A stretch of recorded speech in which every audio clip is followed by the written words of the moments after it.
Breaking news. Yemen war. Saudi-led troops launch assault on Iran rebels as World War III tensions rise. Saudi-led troops launched an assault on Yemen's main port city of Hodeida to try and reclaim ground from Iran-backed Houthi rebels. The battle, launched by sea and air, is the biggest of a three-year war between an alliance of Arab states and the Iran-aligned Houthis.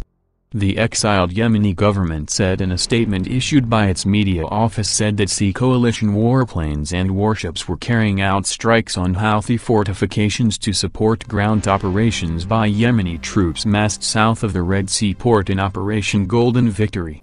The assault began after the expiry of a deadline set by the United Arab Emirates for the Houthis, who hold the capital Sana'a, to hand over the sole port under their control. In a separate statement carried by state-run Yemeni media, the exiled government said, "The liberation of Hodeida port is a turning point in our struggle to recapture Yemen from the militias that hijacked it to serve foreign agendas. The liberation of the port is the start of the fall of the Houthi militia and will secure marine shipping in Bab al-Mandab Strait and cut off the hands of Iran, which has long drowned Yemen in weapons that shed precious Yemeni blood." The assault is the first time since the Western-backed coalition of mostly Gulf states joined the war in 2015 that they have attempted to capture such a well-defended major city, with the aim of boxing in the Houthis in Sana'a and cutting their supply lines to force them to the negotiating table. UAE-backed Yemeni forces, drawn from southern separatists, local units from the Red Sea coastal plain and a battalion led by a nephew of late former President Ali Abdullah Saleh, are fighting alongside Emirati and Sudanese troops. Houthi leader Muhammad Ali al-Houthi, who has threatened attacks on oil tankers dotted along the Red Sea shipping line, warned the alliance not to attack the port and said on Twitter his forces had targeted a coalition barge.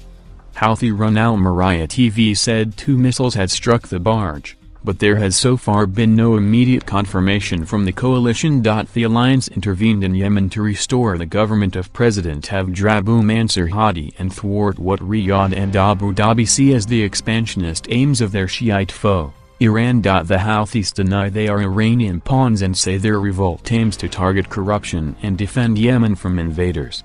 The UAE has said coalition forces plan to keep the port operational but warned the Houthis could sabotage infrastructure and place land and sea mines as they withdrew.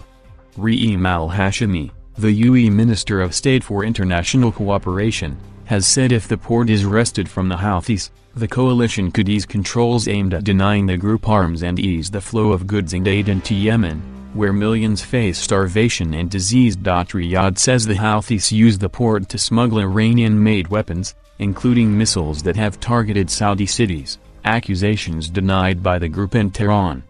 The UN had been trying in the last few weeks to get the parties to reach a deal that would avert the attack, which it fears would further impede Yemenis' access to food, fuel and medicine, exacerbating the world's most urgent humanitarian crisis in the impoverished Arab state. Both the UN and International Committee of the Red Cross has called on all sides in Yemen's war to protect civilians following the latest air and ground assault.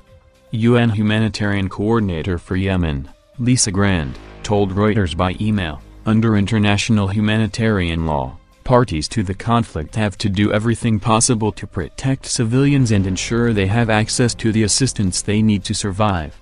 The city and surrounding area are home to 600,000 people, and the port is the main route for food and aid to reach most Yemenis, of which 8.4 million flee pre-famine conditions." Western countries, particularly Britain and the US, have backed the Arab states' diplomacy but have so far mostly avoided direct public involvement in the Yemen conflict. Guide please.